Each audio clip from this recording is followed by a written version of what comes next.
Venezuela, America ఒకప్పుడు సన్నిహిత మిత్రదేశాలు. కానీ అమెరికా ఎందుకు వెనుజులా మీద టార్గెట్ చేసింది?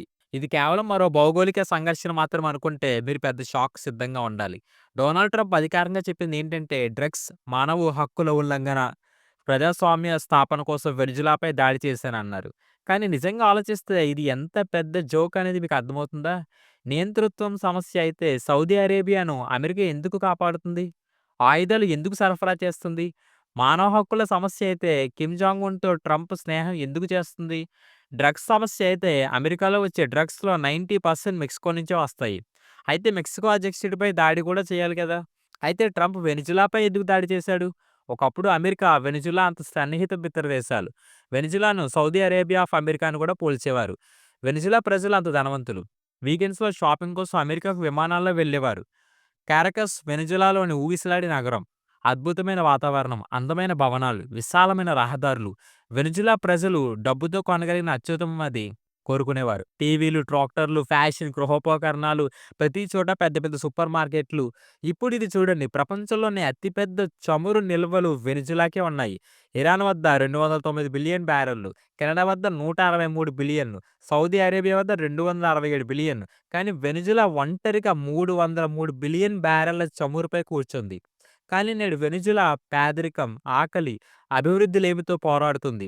తక్కువ ధరకు ఆహారం దొరకక చాలా మంది చెత్త కుప్పల వద్ద వెతుక్కోవాల్సి వస్తుంది. ఆర్థిక సంక్షోభం కారణంగా మధ్యతరగతి పూర్తిగా నాశనమైంది. సాధారణ మందులు దొరకక చిన్న ఇన్ఫెక్షన్లకే ప్రజలు చనిపోతున్నారు.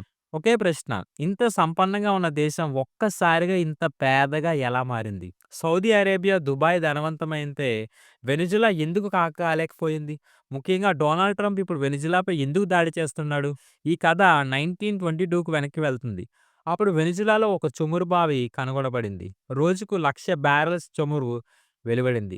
అది సౌదీ అరేబియా, యూఏలో చమురు కొనుక్కోకముందు కాలం. స్టాండర్డ్ ఆయిల్, షెల్ వంటి కంపెనీలు వచ్చి రిఫైనరీలు, పైప్‌లైన్‌లు నగరాలను నిర్మించాయి. వెనిజులా 50-50 లాభాల భాగస్వామ్యం నిదానాన్ని తీసుకొచ్చింది. 1950ల నాటికి వెనిజువెలా ప్రపంచంలో 4వ అత్యంత ధనిక దేశం అయింది. అమెరికా, వెనిజువెలా చమురు చాలా దగ్గర. సౌదీ అరేబియా నుంచి చమురు రావడానికి 30 రోజులు పడితే, వెనిజులా నుంచి రావడానికి వారం రోజులే పట్టేది. అంతా బాగానే ఉంది. 1919న్యూలో హ్యూగో చావెజ్ వచ్చే వరకు. అతను పేదల కోసం పోరాడే నాయకుడిగా ఎదిగాడు. ఇది మన చమురు. కానీ లాభాలు అమెరికాకు ఎందుకు వెళ్తున్నాయి అన్నాడు. 2007లో కొత్త చట్టం తీసుకొచ్చి 60% ప్రభుత్వానికి ఇవ్వండి, లేకపోతే దేశం వదిలి వెళ్ళండి అన్నాడు. ఇది అమెరికాకు అస్సలు నచ్చలేదు. బిలియన్ల డాలర్ల పెట్టుబడులు ఒక్కసారిగా నాశనమయ్యాయి. ప్రారంభంలో చమురు ధరలు పెరిగాయి. డబ్బు వచ్చింది. పేదరికం తగినట్టుగా కనిపించింది. కానీ అది భ్రమ మాత్రమే. చావేజ్ పరిశ్రమలు, వ్యవసాయ మౌలిక వసతుల్లో పెట్టుబడి పెట్టలేదు. ఫ్రీబీలు ఇచ్చాడు. నిపుణులను తొలగించి అనుభవం లేని అనుచరులను నియమించాడు. రిఫైనరీలను పాడయ్యాయి. ఉత్పత్తి పడిపోయింది. దేశం అప్పుల్లో మునిగిపోయింది. 2010 తర్వాత అమెరికాకు తనదైన చమురు దొరికింది. Shale boom. అప్పుడే అమెరికాకు వెనిజులా అవసరం తగ్గింది. కానీ పూర్తిగా కాదు. ఎందుకంటే అమెరికా రిఫైనరీలకు వెనిజులా హెవీ క్రూడ్ అవసరం. వెనిజులాలో బంగారం, కోల్డన్, డైమండ్స్ భారీగా ఉన్నాయి. చైనా, రష్యా అక్కడ ప్రభావం పెంచుకుంటున్నాయి. కాబట్టి ఇది ప్రజాస్వామ్యం కోసం కాదు. ఇది శక్తి కోసం, చమురు కోసం, భౌగోళిక ఆధిపత్యం కోసం. ఈ కథ మనకు 3 పాఠాలు నేర్పుతుంది.